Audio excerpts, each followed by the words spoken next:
Okay, we're going to pick up with the colonial powers today and look at how they helped or what they did to help Africa gain its independence. The major colonial powers in Africa were the British, the French, the Belgians, and the Portuguese.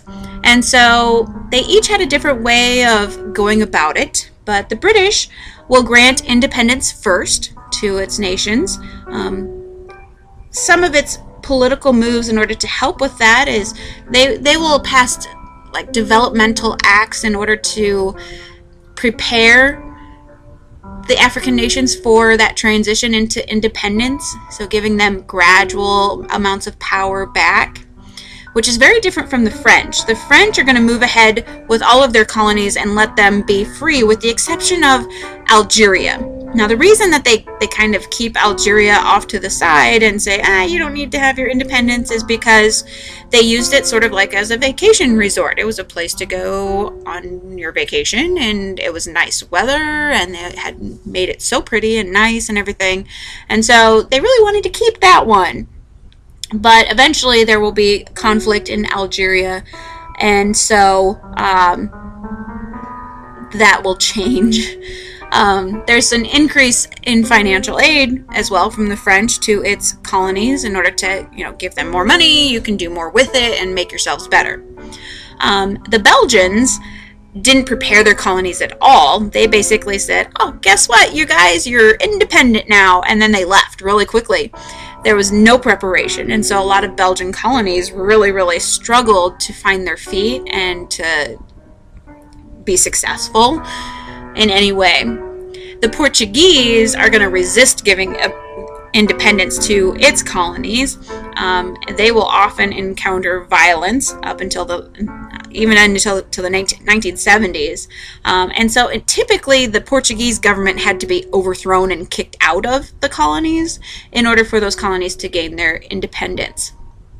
So like I said, the different countries of Africa are going to have different routes to their freedom. Everyone had their own stories, they had their own leaders, but we're going to focus on just a couple just to give you kind of an idea of what they had to go through. So we're going to look at Kenya, and Kenya was under British rule. Now remember, the British did try to prepare their colonies for eventual independence. British rule in Kenya was an indirect rule, which means that some natives were allowed into the government, and the nationalist movement will be called the Mau Mau, and it's what's going to be pushing for independence. Now, one of the main issues that they had were the Nairobi Highlands, and the Nairobi Highlands were the prime farmland in Kenya, and somehow the whites were the ones who owned it all. The reserves, or the reservations, in the really poor land was reservation for the blacks. That's where you get to farm. So that was where they kind of had their hang up. So in the early 1940s, there's going to be some violent rural action.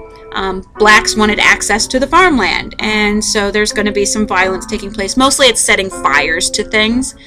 But by the late 1940s, they're going to start having some secret ceremonies to initiate people into the Mau Mau, and their immediate aim is to gain access to the farmland. But their long-term goal, their long-term aim, is to have political freedom, which included voting rights as well as education abilities, all kinds of stuff.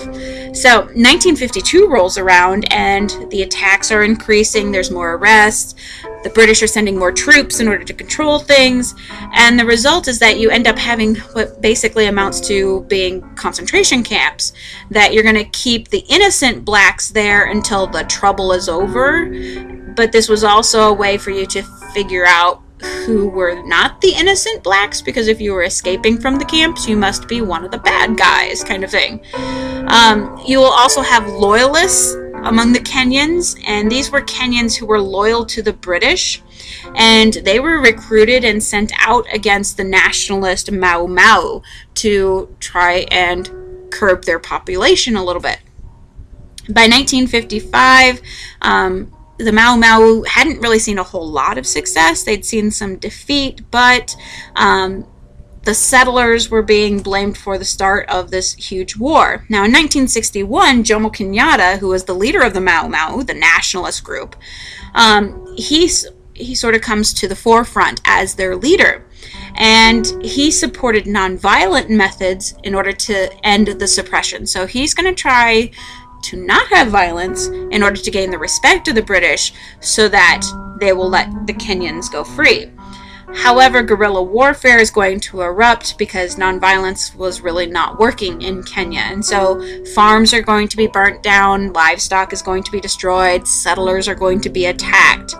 Eventually, Kenyatta will be arrested, but it really does kind of make him a national hero to the people, because here's a guy who's standing up for them and trying to beat off the British. And eventually, Kenyatta is going to become the first president of Kenya, because Kenya becomes independent in 1963.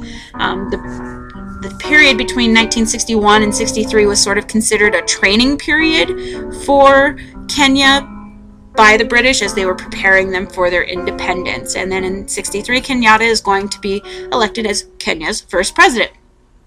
Another example is Algeria. Now, if you remember, Algeria was one of the French territories that they didn't want to give up because they liked having it as sort of a resort location. And so the French are in control there, and they rule through a direct rule, which means that no natives are allowed in the government at all. It's very definitely a white settlement. It's very European in its lifestyle. It's mostly Catholic, patterning itself after the French. In May of 1945, there is a day of awakening because the Algerians begin to celebrate the defeat of Hitler in World War II. And the Algerians are celebrating, and they're going out into the streets, and they're shouting, and they're shooting some guns, in celebration.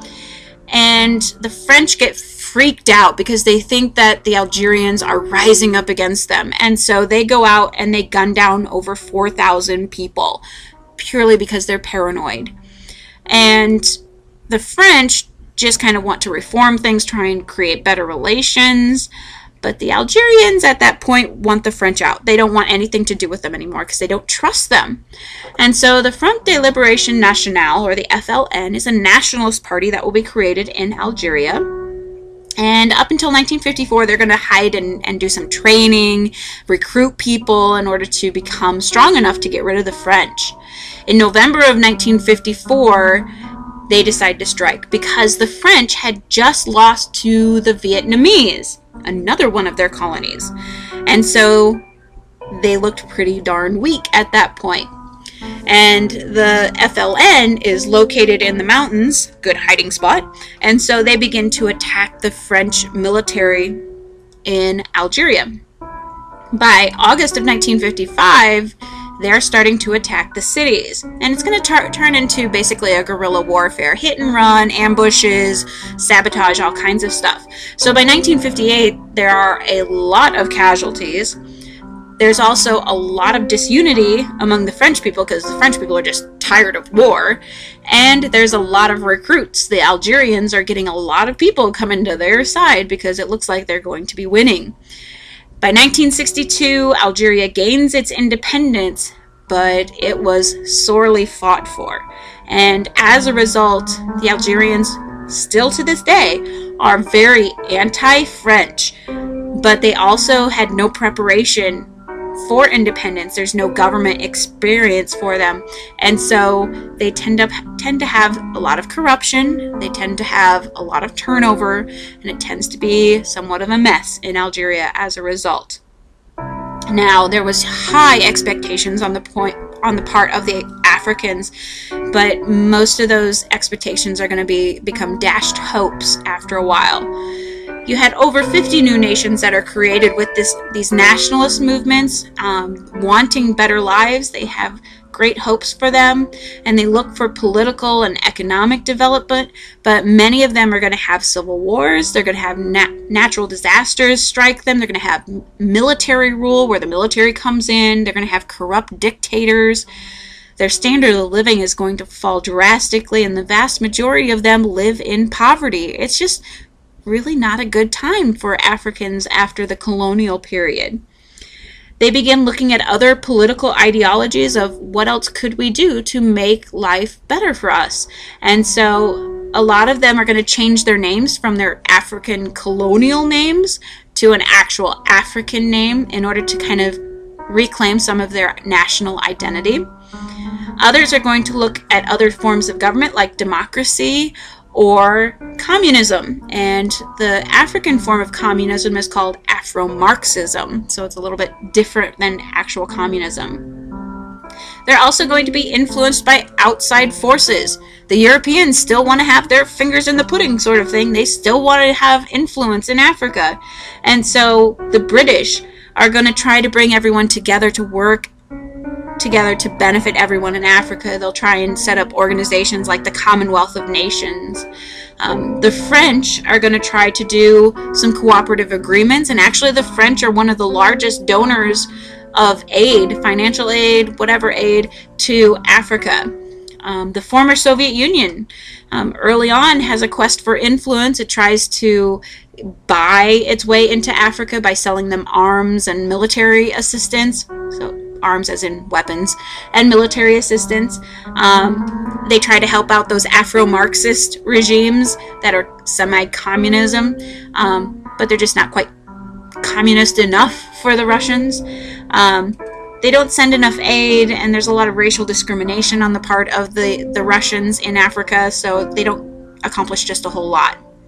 The United States, at first we were very anti-colonies, but once the Soviet Union starts getting involved in Africa, then we have to too, because we can't let them spread communism. And so we are very willing to help out in order to gain friendships, because we would like to have access to their minerals. We want to have open supply lines for their oil.